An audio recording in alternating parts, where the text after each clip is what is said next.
بسم الله بسم الله وقد ودن بيتي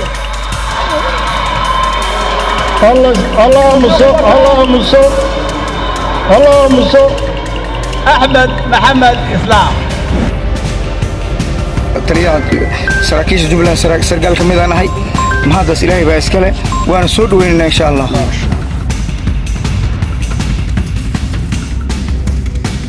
cabsi badan iyo walwal ayaa nahay maadaama ay dalkii ka baxeen nimankii joogay oo Kenyaanka ah oo nacaawinayay haddana waa Ilaahay mahadiis haddii ay noo imaadeen walaalaheen maalinba maalinta ka dambaysa saacad walbo waxaa soo kordhaya warar ku saabsan xaaladda sii cakirmaysa ee Jubbaland markaasi dawladda federaalka isa qabsiga hadda kala dhaxeeya siiba arrimaha quseeya doorashooyinka iyo halka ay hadda ku biyashoonayso waad la socotaan mudane Axmed Madoobe in uu isku caanashuwe sida dawladda ay qabto saddexda qodob ee dawladdu soo saartana waxay ahayd in doorashadaasi ahaa mid sharci darro ah sidoo kale baarlamaankaasina uu yahay mid sharci darro ah isla markaasina ay ku xadgudbayso dastuurka Jubbaland waxa soo kordhay waxyaabaha jira iyo siday xaaladdu ahayd oo faahfaahsan oo dhameystiran waxaan si qoto dheer uga wareysanaynaa mise waa inoo sharaxi doonaa nala falanqayn doonaa Cabdinajiib Sheekh Axmed farxaan aad baa mahadsan tahay sida aad ka dhawaajisay waxaa marka ka dambaysa kala sii durkaya dawladda federaalka iyo maamul goboleedka Jubbaland ayada oo ay falanqeeyaasha arrimaha siyaasadda ee Soomaaliya ay siyaabo kala duwan ku tilmaameen arrinkan asaga haddaba waxaan eegaynaa xaaladaha ugu dambeeya iyo waxa jira halka ay wax marayaan dhanka dawladda talaabooyinka ay qaaday iyo wixii la gudboonaaday Jubbaland ayadaba sidaan ognahay dawladda federaalka goordhawey saacado gudahood waxaa ilaa dhowr diyaaradood ay ka soo dejisay deegaanka Raskimboni halka oo ay keentay ciidamo tiro ah oo waliba ka kala tirsanaa ciidanka xoogga dalka Soomaaliyeed iyo waliba qaar kale oo haddii aan xusno ay qayb ka yihiin Harmacad sida la sheegayo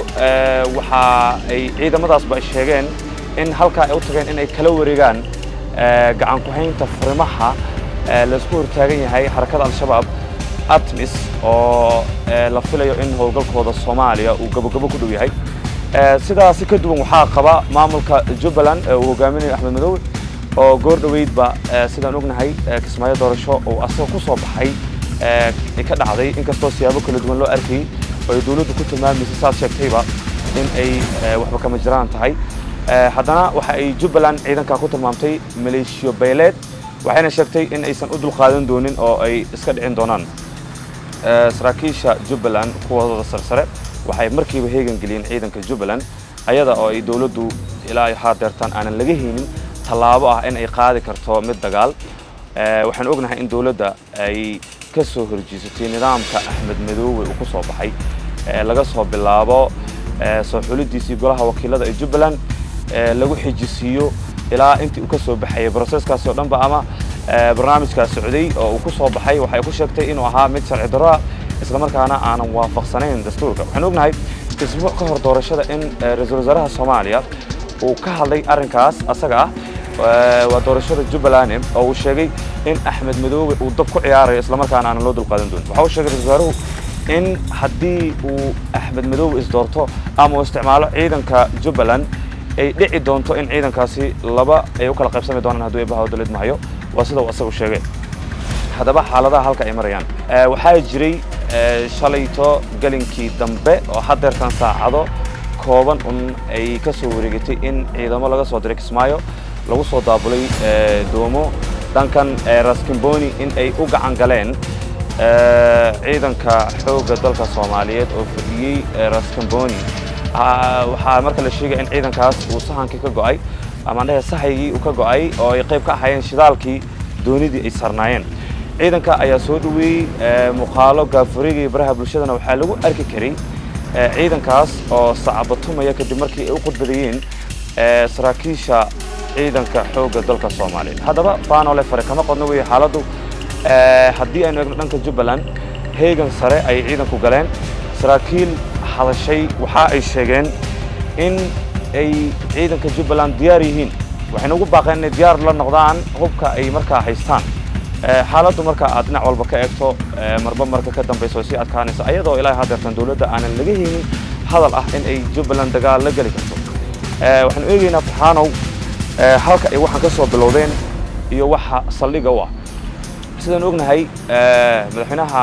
Jubbaland Axmed Maxamed Islaam Axmed Madoowe oo haddii aan si kale hadalka u dhigno cidda ka soo horjeedana ay u arkaan in uu yahay madaxweyne muddaxileedkiisii dhammaaday dawladdu waxa ay ugu wacday oo uu qayb ka ahaa madaxda maamul goboleedyada oo shir uga socday Muqdisho halkaas oo uu soo faaruujiyay kadib markii uu ka arkay in uu ku qanci waayay qodobadii la soo hordhigay oo ay qayb ka hayeen iskuna fahmi waayay doorasho qof iyo cod ah barnaamijkeeduna ay dawladda federaalka wado Axmed Madoowe ayaa waxaa doorashadiisa kadib uu sheegay in hadeertan uu diyaar u yahay inuu Muqdisho ku noqdo dawladduna la hadlo se waxaa ilaa hadeertan aan wax wara ka soo bixin oo aanan ahayn in la diido doorashadiisa dawladda federaalka Soomaaliya hadaba xaaladdu sida ay noqon karto haddii uu dagaal dhaco maadaama hadeertan la is hortaagan yahay oo ay ciidamada Jubbaland soo siqayaan kuna soo siqayaan halka ay dawladda federaalka saldhigatay Ras Kamboni ayaanu eegi doonaa geesta kale gobolka Gado abaabul kale ayaa socda ciidan ka degay xarunta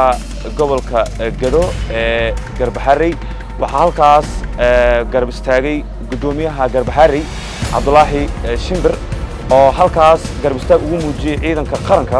sheegayna in ay diyaar u leeyihiin in ay la shaqeeyaan ciidankaasi ila wareedyo ku dhow arrinka asaga waxay noo sheegayaan in ay u diyaarsan yihiin wax alaala waxa ay dawladdu farto waxaanu eegaynaa waxa ka soo baxa saacadda ka dambaysa lama saadaalin karo ilaa hadeertan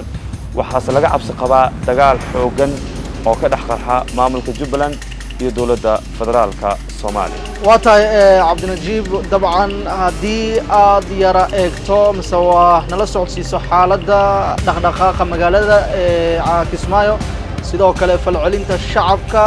xog ku saabsanna waxaad naga siisaa xogtii ka soo baxday ra'iisul wasaaraha kadib markii uu la kulmay golahiisa wasiirada ku saabsanayd amarka dawladda federaalka u fidinaysay Axmed Madoowe sidoo kale haddaad soo qabato xogta ku saabsan siyaasiyiinta mise madaxda kale ee taageeraysa Axmed Madoowe iyo waa maxay xaaladda cakiran ee markaasi Axmed Madoowe uu kala kulmi karo dhaqdhaqaaqa hadda taagan haddii aynu ku hormarno su'aashaada ah golaha wasiirada iyo kulankii uu leeyahay ra'iisul wasaaraha waxaan hore u sheegnay in dawladdu ay waxba kama jiraan ku tilmaamtay doorashada Axmed Madoowe ee dhacday waxay qayb ka tahay marka golaha wasiirada oo diiday kuna tilmaamay doorashada inay tahay mid aanan waxba ka jirin lana baalmaray qodobada dastuurka tan federaalka iyo tan Jubbalandba waxaa la sheegay in uu jiro sida uu ra'iisul wasaaraha hore u sheegay qodob u ogolaanaya madaxweynaha ama cidda madaxweynenimo ka noqonaysa Jubbaland la ogol yahay laba mar oo kaliya labadii marna waa ay dhaaftay ay leeyihiin taasi dawladda waxa qayb ka golaha wasiirada oo gabi ahaanba diiday kuna tilmaamay doorashadaas inay tahay wax kama jiraan haddii aan dhinaca kale eegno mucaaradka dawladda federaalka aynu sheegaynaa cidda taageersan Axmed Madoowe ilaa hadeertan si rasmi ah uma soo shaacbixin dhaqdhaqaaqyada dawladda ilaa hadeertan dhowr xubnaa ka hadlay laakiin haddii aan dib ugu noqono kadib markii doorashadii ay dhacday Axmed Madoowe waxaan ognahay in ay soo hambeliyeen ra'iisul wasaarihii hore dawladda federaalka Soomaaliya iyo waliba madaxweynihii ka horreeyay madaxweyne Xasan Sheekh Maxamuud teeramkiisii horreeyay waa Sheekh Shariif Sheekh Axmed iyo waliba Xasan Cali Khayre waxay doorashadaas ku tilmaameen mid sharci ah waxay u hambeliyeen madaxweynaha waxayna ku sheegeen in ay ugu duceeyeen waliba inuu xilkiisa mar kale si wanaagsan u guto tan taageerada rasmiga iyo garab istaaga ilaa hadeertan ma aysan soo bixin oo kaliya xubnahaas waxaa laga hayaa hambaliyada Axmed Madoowe kadib markii ay soo baxday in doorasho Kismaayo ka dhacday oo asaga ku soo baxay qaybta kale ma jiro ilaa hadeertan mucaarad rasmi ah oo geeska geliyay doorashada waxaa jiray Ilyas Gaboose oo asaguna ay soo baxeen markii dambe warar sheegaya in uu ka laabtay go'aankiisii iskuna dhiibay ciidanka nabad sugidda Jubbaland marka la eego arrinka asaga ah waxay marka keenaysaa in cadaadis aanan ahayn dawladda federaalka uusan qabin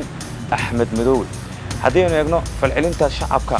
gudaha gobolka Jubbaland iyo waliba banaankuba waa lagu kala qaybsan yahay waxaa jira qaar taageeraya iyo qaar aanan taageeraynin doorashada uu ku soo baxay Axmed Madoobe waxaan ognahay inaysan ahayn markii ugu horeysay doorasho buuq dhaliso Axmed Madoobe Kismaayo ku qabto ama uu ku soo baxo waxaan ognahay 2019 sano kale inay dhacday oo dawladda federaalku ay diiday doorashadiisii la siiyay muddo 2 sano oo ku meel gaara sidoo kalena uu ilaa haddeertan soo gaaray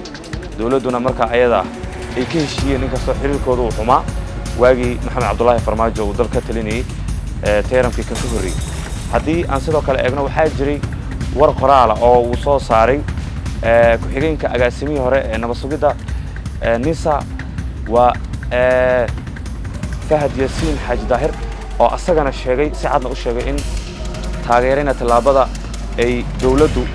qaaday ee ah daabulida ciidanka la geynayo Jubbaland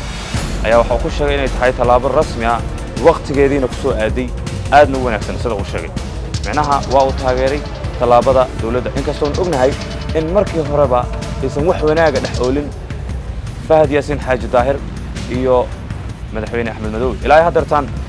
waxaa la isweydiinayaa qataraha uu wajihi karo Axmed Madoobe waxaan ognahay in ciidankiisu ay haystaan dhulalka ugu badan ee Jubbaland isla markaana aysan sahlanayn galitaanka Jubbaland gudaheeda haddii aan carabaabno inkastoo hadda ay ciidamadu ku jiraan Jubbaland haddana waxa aan la saadaalin karin in ciidanka dawladda federaalka Soomaaliya si sahal ku gali karaan magaalada Kismaayo haddii ayba dhacdo dagaal in la isku hortago ilaa haddeertan waxaan ognahay in wax ka badan 7,000 oo ciidan uu Axmed Madoobe leeliyo برجح وكمدا oo aan ognahay guulihii ka gaareen al-shabaab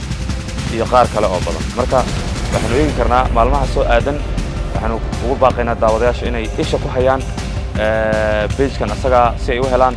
wararkii ugu dambeeyay ee xaaladda ka soo kororta xaaladahaasi jira ee haddeertan isha lagu wada hayo oo waxa ka soo ifbaxa la arki karo saacadba saacadda ka dambaysa annaguna waxaan noqon doonaa dadka ugu horeeya ee wargeliya warar sugan hadduu eebaha wada leeyahay